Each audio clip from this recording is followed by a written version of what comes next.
항상 유치부 어린이들 앞에서 이렇게 설교를 하다가 오늘 이렇게 저보다 나이가 많으시고 지긋하신 우리 성도님들 앞에서 이제 하려니까 제가 이렇게 손발이 다 떨려오는 것 같습니다.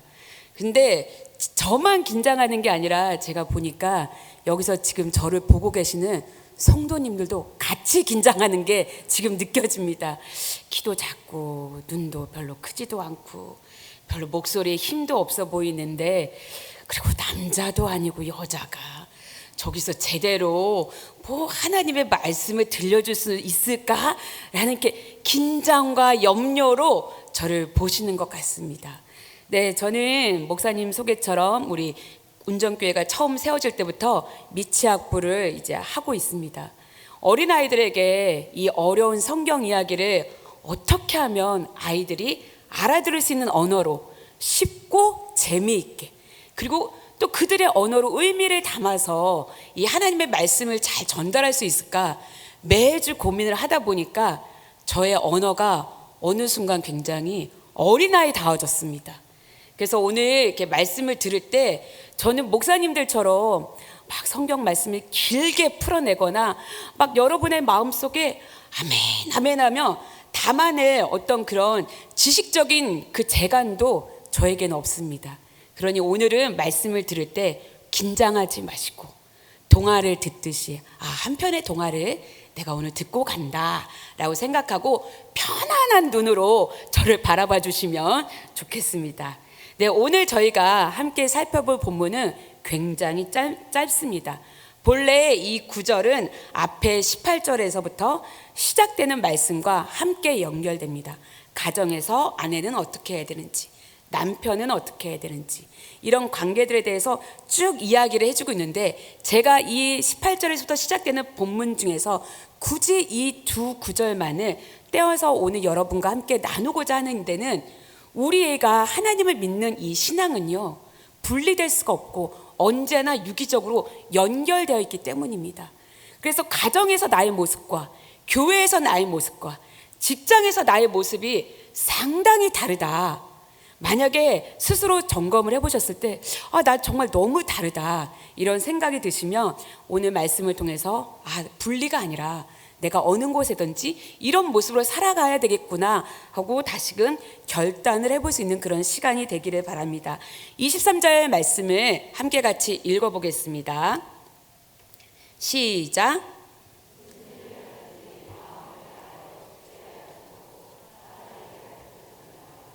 네, 굉장히 짧은 구절이죠. 이 구절에서 이 말씀에서 동사는 하다라는 동사 하나입니다. 그런데 어떻게 하느냐? 죽게 하듯 하라라고 말씀합니다.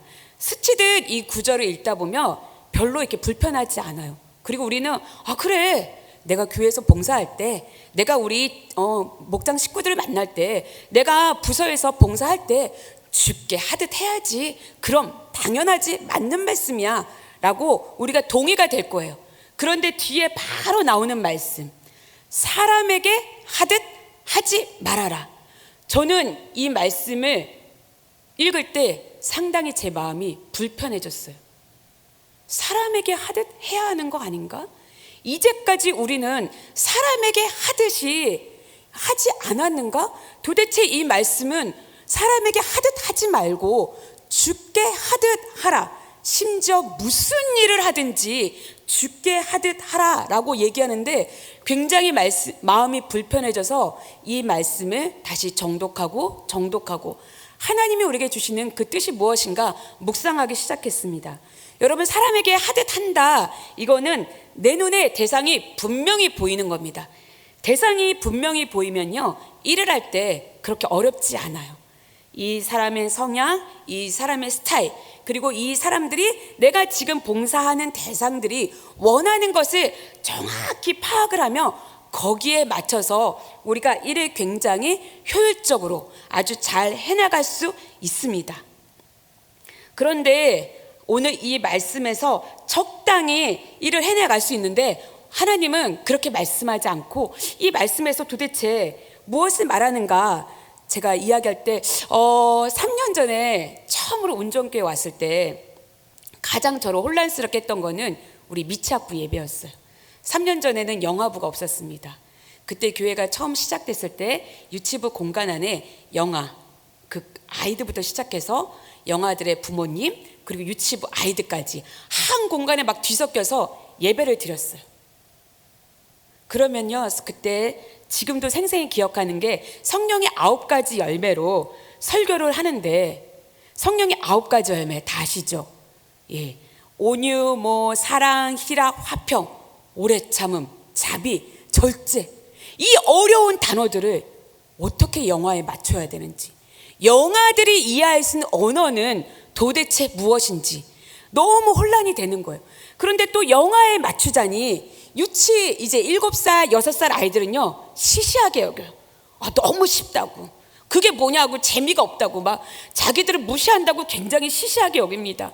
그러면 영화에 맞추자니 너무 쉽고, 또 7살에 맞추자니 그 밑에 아이들은 도대체 무슨 말을 하는 거지, 저 앞에 분이 내가 알아들을 수 없는 말을 하니까 강아지처럼 예배당을 뛰어다닙니다. 그러니까 이 15분에서 20분 동안에 아이들을 눈을 딱 집중하게 만들고 엉덩이가 그 자리에 딱 붙어있게 만든다. 이게 정말 매주 쉽지 않은 일이었습니다. 다행히 감사하게도 영화부가 생겨서 이제 조금 나이대에 맞춰서 집중해서 대상이 명확해졌으니까 그 대상에 맞게 설교를 할 수 있게 돼서 얼마나 감사한지 모릅니다. 우리가 어떤 일이든지요, 효율성을 극대화시키려면 대상에 대한 파악이 분명해야 돼요. 그런데 본문에서 무슨 일을 하든지 죽게 하듯 하라. 여러분, 하나님은요 우리 눈에 보이지 않아요. 이 아이들한테 하나님의 보는 아이들 있습니까? 하고 물으면 아이들 막 다 손을 들어요. 하지만 성인인 우리는 알잖아요. 하나님은 우리 눈에 보이지 않는다는 거. 주님은 우리가 일을 할 때 추구하는 일의 효율성, 그리고 어떤 성취, 이런 것과는요 아주 대조적이에요. 보이지도 않는 그 하나님을 우리가 마치 눈에 보이듯이, 무슨 일이라는 건요 내가 좋아하는 일일 수도 있고 내가 좋아하지 않았는데 어쩌다 보니 사람이 없어서, 당신밖에 사람이 없습니다, 그래서 내가 떠맡게 된 일일 수도 있고, 그냥 지나가다가 눈에 띄어서 나에게 맡겨진, 내가 하게 된 그 모든 상황을 다 포괄하고 있습니다. 이 모든 일에 좋아한 것도, 내가 좋아해서 한 일도 시간이 지나면 싫어지기 마련인데, 이 모든 일에 죽게 하듯 우리가 어떻게 마음을 다해서 이 일들을 할 수 있을까요? 과연 이게 정말 가능할까? 우리 같이 다니엘서 1장 8절 말씀을 함께 읽어보겠습니다. 시작. 다니엘은 뜻을 정하여 왕의 음식과 그가 마시는 포도주로 자기를 더럽히지 아니하리라 하고 자기를 더럽히지 아니하도록 환관장에게 구하니. 네, 다니엘이 바벨론의 포로로 잡혀갈 때 그의 나이가 대략 15살에서 17살 사이, 그러니까 중학교 2학년에서 고등학교 2학년 정도의 나이였다라고 학자들은 이야기를 합니다. 여러분, 다니엘은 이 나이도 어리기도 했지만 그가 포로로 끌려갈 때 다른 남유다 사람과의 차이점이 있었다면 그의 가족입니다. 가족 배경이에요. 다니엘은 왕족이나 또는 귀족에 속하는 상당한 신분이 높은 그런 집안의 자제였습니다. 이런 높은 집안의 자제에서 제가 참 이런 형제를 만났다면 굉장히 행복할 것 같은데, 저희 신랑은 이 다니엘과는 굉장히 다른 사람입니다. 이 다니엘은 신분도 아주 좋지만 다니엘서 1장 4절에 보면 사람들이 보기에 아름다울 만한 미모를 갖추고 있는 아주 잘생긴 남자였다는 거예요. 혹시 신랑의 얼굴에 대해서 만족하는 분 계시나요? 네. 공유를 보면서 우리는 다 만족하죠. 네. 박보검을 보면서 정말 잘생겼다고. 저도 저의 신랑이 어느 순간 저한테 한번 묻더라고요. 내 얼굴이 어떠냐고. 미안하지만 말할 수 없습니다. 영원히 비밀로 간직하겠습니다. 제가 마음에 얘기했는데, 다니엘은 굉장히 좋은 걸 많이 가지고 있었어요. 집안도 뛰어나고 얼굴도 잘생겼고 심지어 몸에 신체적으로 약한 곳이 없었습니다. 그 바벨론의 왕궁에서 귀족과 왕족에 속하는 사람을 몇 명 선택했을 때 그 중에 조건이 거기 나와 있거든요. 몸에 약한 것도 없고, 그리고 이미 학문적으로도 상당히 많은 부분이 준비되어 있는 사람이었어요. 3년 동안 이들에게 특별한 대접을 하고 바벨론의 학문과 문화와 언어를 가르치게 했는데, 3년 만에 이 언어와 문화와 학문을 바벨론에, 본인 자국이 아니에요, 타국의 언어와 문화, 이 모든 것을 다 습득할 정도였으니 다니엘은 굉장히 지식적으로 배우는 속도 또한 아주 빠른 사람이었습니다. 여러분, 지금처럼 배움이 보편화되지 않았을 때 글자를 안다, 이거는 소수의 특권층에게만 허락된 권력이었어요. 우리가 뭐 드라마, 세종대왕에 관한 드라마를 봐도 한자를 배포하려고 할 때 높은 층의 권력에 속하는 사람들이 반대했던 이유가, 글자는 우리가 가질 수 있는 특권이고 권력이다. 저들이 글자를 아는 순간 우리에게 반항하고 저항하게 되기 때문에 한글을 배포하는 것을 주저하고 이것을 반대하는 것을 볼 수 있습니다. 여러분, 다니엘은 본인이 나라였던 자국에서도 기득권이었지만 이곳 포로로 끌려온 그 나라에서도 여전히 기득권의 특권을 누리게 되었어요.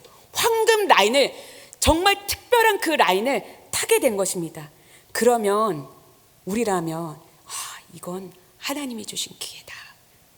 내가 하고 싶은 게 있어도, 뭔가 원하는 게 있어도 이 시간 동안은 잘 참고 위에서 하라는 대로 잘 순종하고 따라가다 보면 언젠가는 우리에게 기회가 올 것이니 그때까지는 기다리는 게 맞다라고 우리는 생각할 것입니다. 그런데 이 어린 소년 다니엘은 자신을 더럽히지 않기로 스스로 뜻을 정합니다.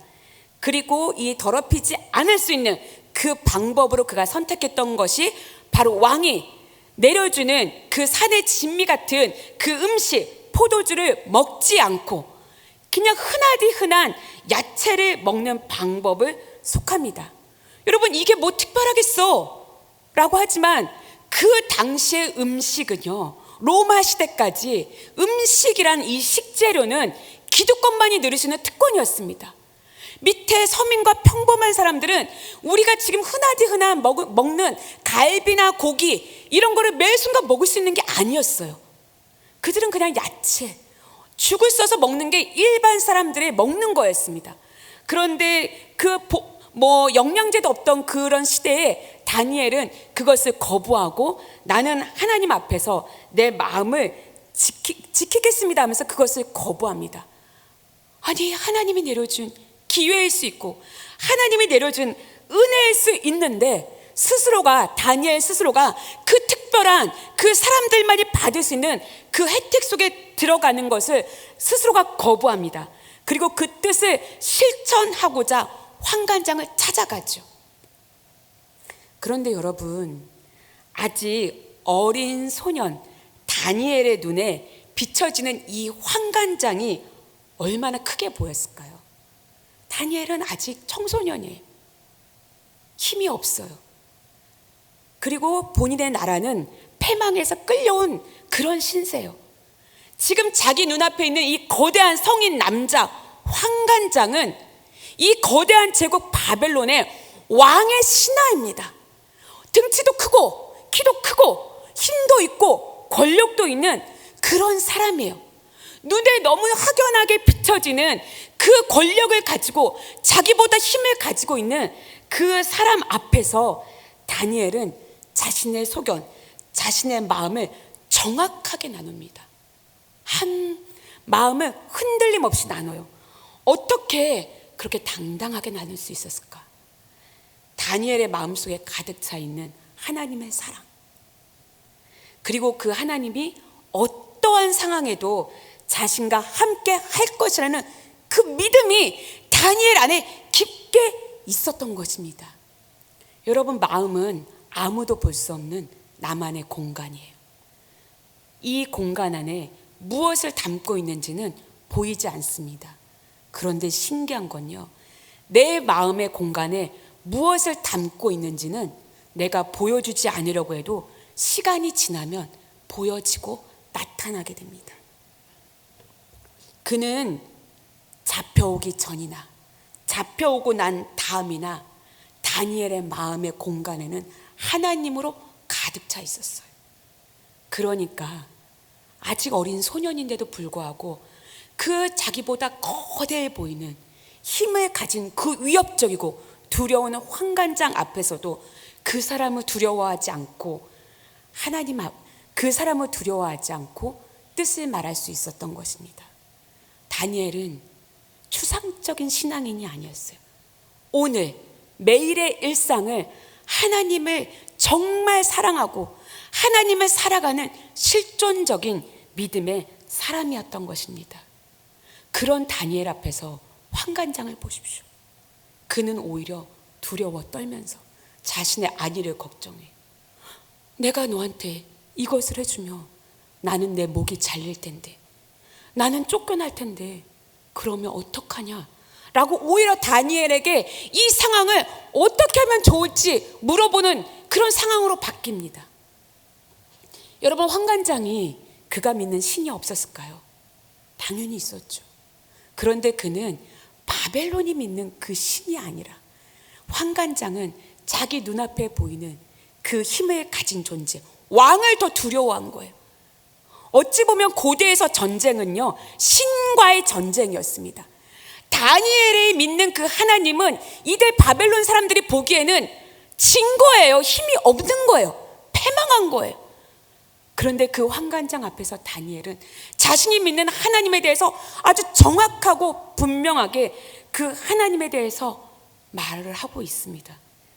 여러분, 다니엘에 대해서 또 하나의 유명한 영웅적 이야기는 다니엘서 6장에 나오는 사자굴 사건입니다. 왕의 특별한 총애를 받은 다니엘을 시기하는 사람들에 의해서 다니엘이 모함을 받고 사자굴에 던져지게 됩니다. 이때 다니엘의 나이가 70대 후반에서 80초였다고 합니다. 포로로 끌려올 때 다니엘의 나이가 10대 중반이었으니까 6장에 나오는 사자굴 사건까지 60년이라는 시간이 흐른 거예요. 60년이라는 시간 동안에 바벨론 제국은 3번이나 왕이 바뀌었어요. 그 안에서 얼마나 많은 권력 다툼이 있었을까요? 우리는 충분히 짐작할 수 있겠죠. 그리고 이 60년 동안에 이제 왕궁에는 다니엘보다 훨씬 젊고 똑똑하고 민첩한 그런 새로운 인재들이 분명히 등용되었을 거예요. 그런데 그 많은 사람들을 놔두고 다리오 왕이 자신의 제국에 경제적으로 손해를 끼치지 않으면서 믿고 신뢰할 수 있는 3명의 총리를 세우는데 그 중에 한 사람이 다니엘이었습니다. 이제 다니엘은 더 이상 60년 전 정치에 대해서 아무것도 몰랐던 그 어린 소년이 아니에요. 60년이라는 시간은 왕궁 안에서 일을 했기 때문에 노년의 다니엘은요, 이제 그 궁궐 안에 흐르는 공기의 흐름만을 가지고 정치판이 어떻게 바뀔지 다 알 수 있을 만큼의 노련한 정치인이 되어 있었어요. 그럼에도 불구하고 그는 자신을 시기하고 모함하는 사람들이 만들어 놓은 그 판 위로 그냥 너무 평안하게 유유히 걸어 들어가는 것을 우리가 볼 수 있습니다. 다니엘서 6장 10절 말씀을 같이 읽어보겠습니다. 시작. 다니엘이 이 조서에 왕의 도장이 찍힌 것을 알고도 자기 집에 돌아가서는 윗방에 올라가 예루살렘으로 향한 창문을 열고 전에 하던 대로 하루 3번씩 무릎을 꿇고 기도하며 그의 하나님께 감사하였더라. 네, 우리가 상식적으로 생각했을 때 다니엘이 지금 이렇게 여유롭게 기도를 드리고 있으면 안 돼요. 설령 지금까지 기도를 해왔다 하더라도 새로운 법령이 시행되는 이 30일이라는 기간 동안만 참으면 되지 않을까요? 그러면 다시 기도할 수 있어요. 기도 영원히 못하는 거 아니지 않아요. 30일 동안만 참으면 돼요. 아니면 그거 못 참겠다 싶으면 조금 남이 보지 않는 곳에 가서 문을 닫고 기도해도 되잖아요. 그냥 그냥 굳이 그렇게 예전에 해왔던 방식대로 그렇게 해야 될 필요가 굳이 있을까요? 이거는 미래를 생각했을 때 굉장히 효율적이지 않은 것 같습니다. 굉장히 어리석어 보입니다. 만약 우리가 다니엘과 같은 상황에 처했다면 여러분은 어떻게 대처하겠습니까? 저는 많은 이유들을 끌어모아서 이 상황들을 모면하려고 할 것 같아요. 지금은 시국이 안 좋습니다. 지금은 잠잠할 때라는 마음을 하나님이 제게 주셨습니다. 지금은 좀 지혜롭게 대처해야 될 것 같습니다. 그러면서 저는 제가 알고 있는 모든 성경 말씀, 그리고 거기에 포장할 수 있는 많은 미사여구들을 가지고 와서 위기를 모면하려고 할 것 같아요. 하지만 다니엘은 어제도 그랬고 그제도 그랬듯이 언제나 똑같이 오늘도 하루에 3번 예루살렘에 있는 그곳을 향해 창문을 열고 하나님께 기도드립니다. 심지어 그가 드린 기도 내용도 이해가 되지 않아요. 감사의 기도예요. 어떻게 감사의 기도를 드릴 수 있습니까? 하나님을 향해서 오히려 원망과 탄식의 기도를 드리며, 아니 하나님, 내가 60년 넘게 이 타국에서 여기에서 하나님을 믿는 신앙을 지키지 않았습니까? 그런데 노년에 와서 어떻게 나를 이렇게 배신합니까? 어떻게 나에게 이런 환경으로 밀어넣을 수 있습니까? 그러면서 당신이 하나님이라고 할 수 있습니까? 저는 하나님을 향해서 오히려 원망하고 탄식하면서 하나님을 향해 정말 탄식의 기도를 드릴 것 같아요. 그런데 감사의 기도를 드립니다. 60년 전 포로로 끌려왔을 때 다니엘 마음에 가득했던 하나님에 대한 사랑과 믿음, 그 사랑과 믿음이 살 얼음판 같은 이 궁 생활 속에서 사라진 게 아니에요. 오히려 시간이 지나면 지날수록 권력이 바뀌고 영원할 것 같았던 그 모든 권력들이 쓰러지는 것을 보면서 다니엘의 마음은 하나님께로 더 깊이 나아간 거예요. 그러니 누구 눈에 들려고 애를 쓰지도 않고 어떤 라인을 타서 영원한 권력을 잡으려는 실세도 되지 않고 아등바등할 필요가 다니엘에게 없었던 거예요. 다니엘은 그저 하루하루를 하나님 앞에서 두렵고 떨림으로 정직하게 주어진 자기의 업무, 실무들을 해나간 것입니다. 그래서 80이 그가 되었을 때, 그가 총리에 오르고 난 다음에도 이 모든 것이 다 하나님의 은혜임에 감사할 수 있었고, 기도를 하는 것으로 인해서 오늘 내가 총리 자리에서 쫓겨나고, 그리고 그동안 내가 누렸던 모든 것이 다 물거품이 되고, 어쩌면 오늘이 내 생의 마지막이 된다 하더라도 다니엘은 하나님과 동행하는 이 신앙 여정을 중단할 수 없었던 것입니다. 저는 다니엘의 신앙과 그의 믿음이 참으로 부럽습니다. 제가 다니엘과 같은 나이가 되었을 때도 여전히 신앙의 변질이 없이, 타협이 없이 이렇게 순수하게 하나님을 사랑하고 전적으로 하나님을 신뢰하며 살아갈 수 있을까? 저 자신에게 대해서 자신이 없습니다. 이제 다시 오늘의 본문으로 돌아와서 무슨 일을 하든지 마음을 다해 주께 하듯 하라. 이 원천은요, 우리가 하나님과 깊게 연결되어 있을 때에만 비로소 가능하다는 거예요. 하나님과 깊게 연결되어 있을 때 우리는 내게 주어진 모든 것에 보이지 않는 하나님을 보이는 것처럼 믿으며 이 상황들을 우리가 직면할 수 있다는 것입니다.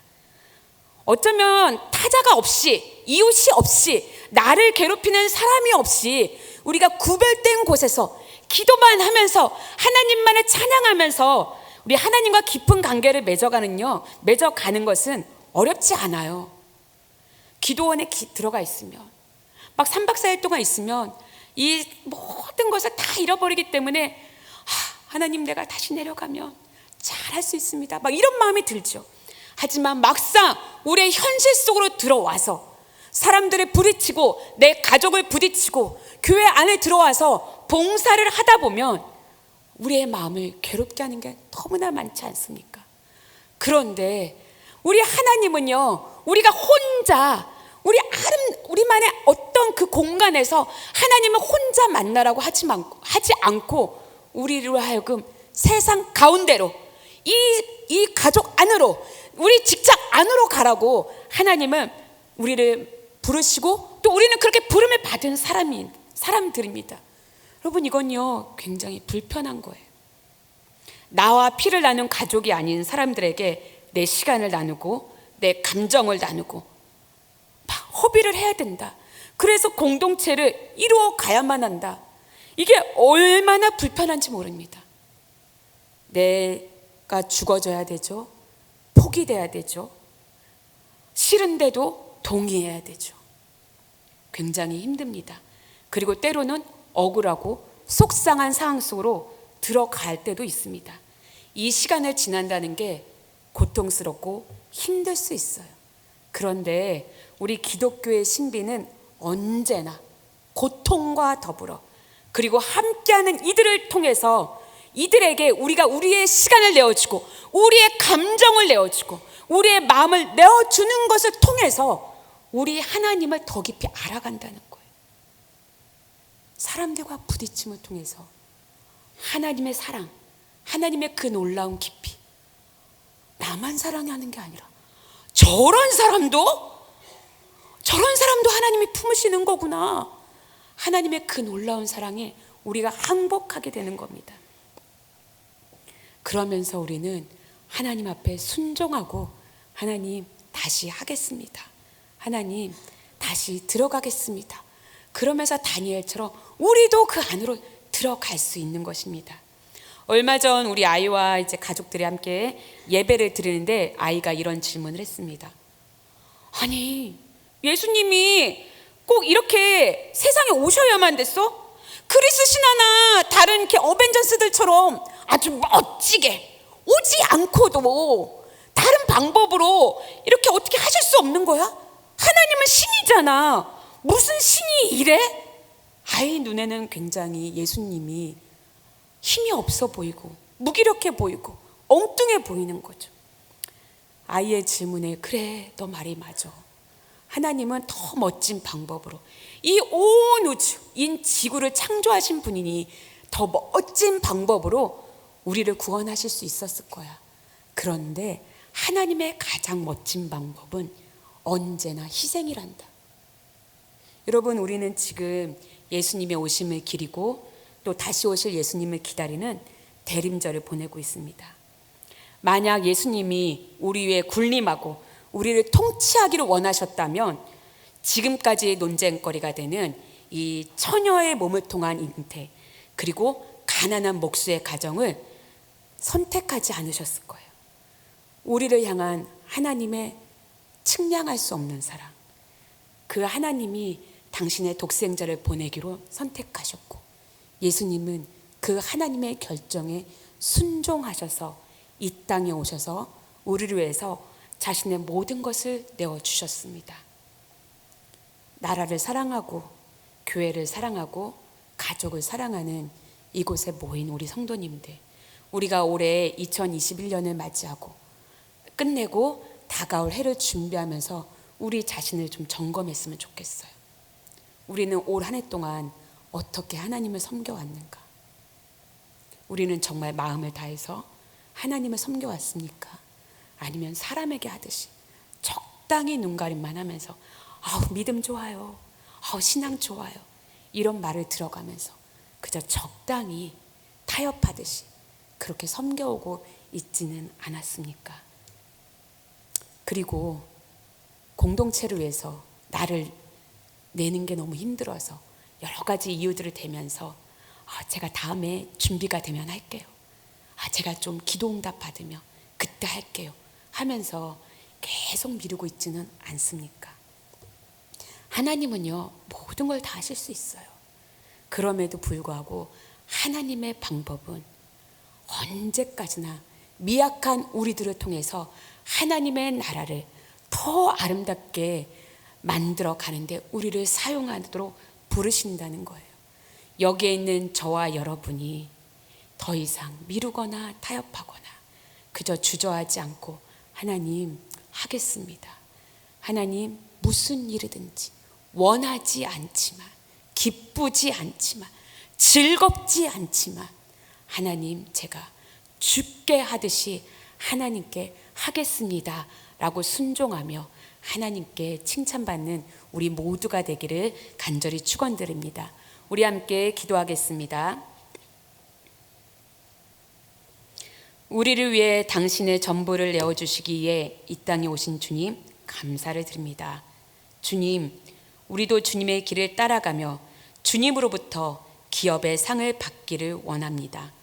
보이는 것으로부터, 누리고 싶은 것으로부터, 잡고 싶은 것으로부터 우리 마음이 벗어나 언제나 하나님과 더 깊게 연결되기를 원합니다.